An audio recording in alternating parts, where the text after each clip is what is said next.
You're talking about this project, BPMD. It's a new band you formed with Mike Portnoy, Mark Mengy, and Phil Demmel. And you're listening to the stuff, the new album, American Made. It's out now on Napalm Records. Seems like this was just like, guys, let's have some fun. Let's all get in the studio, have some fun, record some jams. Was that the basic idea here? You have it in a nutshell right there. It turned out to be great timing, I think, based on, all of our circumstances at this point, that there still is something out there that says fun, not looking right. both hit by a jet airplane, when you're crossing the street in 2020. But that was the idea. Let's get together and do some stuff that,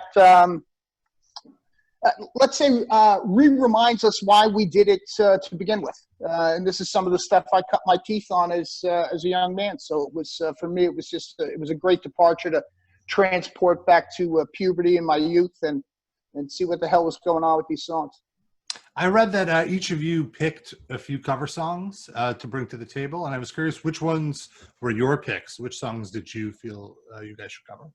Well, it's just so everybody knows the background. I mean, when the phone conversation started with Mark and myself, some rules started coming up. And the rules were, okay, American Made, okay, the 1970s, okay, everybody picks two.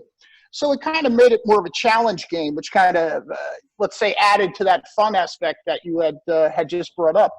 I picked Evil, the rendition by Cactus, which is actually an old 1950s written by Willie Dixon in Chicago song, recorded first by Howlin' Wolf. So it's actually an old blues number. But Cactus was kind of I suppose, America's answer to Led Zeppelin, at that particular time. And my other pick was another Long Island band. Cactus was Long Island. Was Mountain, Never in My Life. Awesome. I'm just a song that, even back in the Overkill days, Dee Dee and I were talking about, putting that on as a bonus track somewhere, just sprucing it up, giving it, a new coat of paint for, the 2000s. But it never came to fruition. So before the conversation was over with Mark and myself, I already had spit out two songs.